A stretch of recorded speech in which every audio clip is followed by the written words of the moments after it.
for the wonderful Mr. Ant Parcell. There we go. Thank you, everyone. You're the first person up here with notes. I actually helped organise this. Right? I know. That's going to be the only achievement tonight. So I've known about it for 6 months, right? And every day I've gone, I'll write a script tomorrow. So today I wrote this script, and 6 months I could have written it in, but there was a lot to do, you know. Every day I'm like, there was a lot of box sets to watch, I didn't get around to it. But this is one of the reasons, at the top of my list, it's the first line just says, wing it.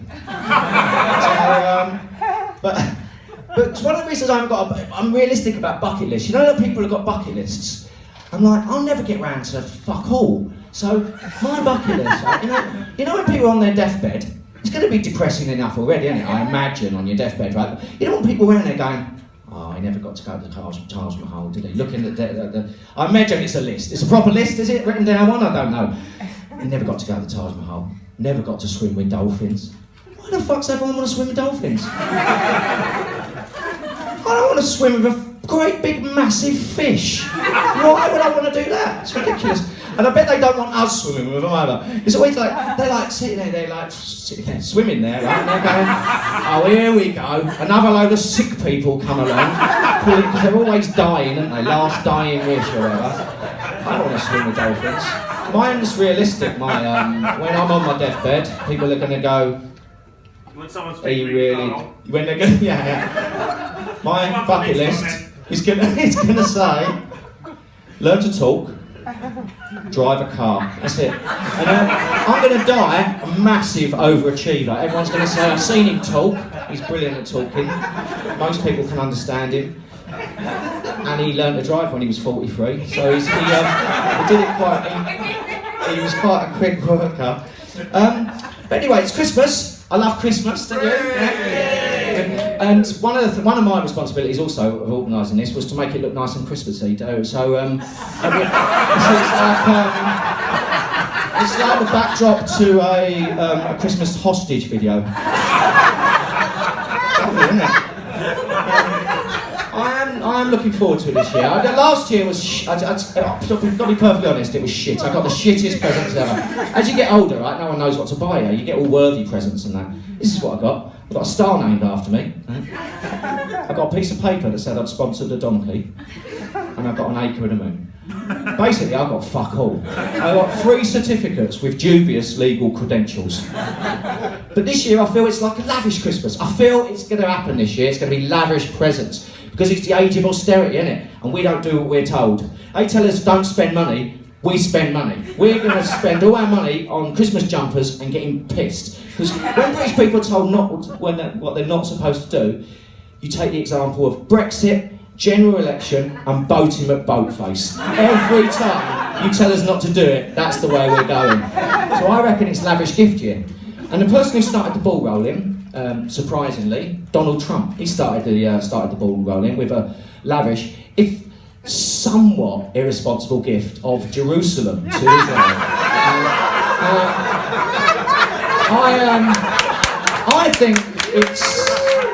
I think the gift of disputed territories could catch on.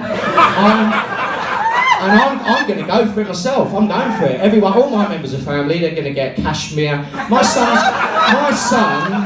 is going to be over the moon when he wakes up on Christmas Day, realises he owns Eritrea.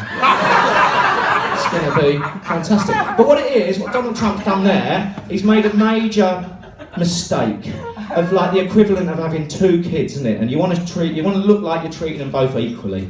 And what he said is, you get a bike, and you get to lay in the road while he runs you over with his bike.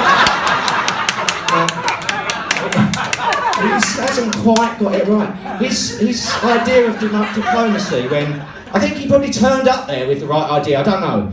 But he's come into a room full of negotiators. They've been doing it for years, really careful negotiation, working out what's best for Palestine, what's best for Israel. And he's walked in and he's gone, I'll tell you what, let's get this sorted quick. Which ones are the Muslims? and straight away, he's worked out how to do it, hasn't he? But, So, I did actually write this on the train. This is the first time I've heard it. That last bit was hilarious. So, the other thing I wanted to talk about that I just made up on the train, apart from being on the train, I was going to do my whole script about being on the train, but it was only a short journey. So, yeah, what I was going to talk about was, I noticed this year, what worries me, really pisses me off, was how easy it is for young people to get drugs. It was hard when I was a kid, that's why I'm fucking pissed off. When I was a kid, you had to actually source a proper hippie. You had to find a hippie, a real person, and to go round their house, knock on the door, go, I'm a 15-year-old child, could I buy some drugs from you, please? And he'd look at you, and first he'd try and work out if you was a policeman, because he was proper stoned. I'm a 15-year-old boy, what do you think? So he'd go, yeah, go on then. And then you go in there, and you have to physically sit with a load of stoners. Someone offers you a cup of tea, 7 hours later it turns up.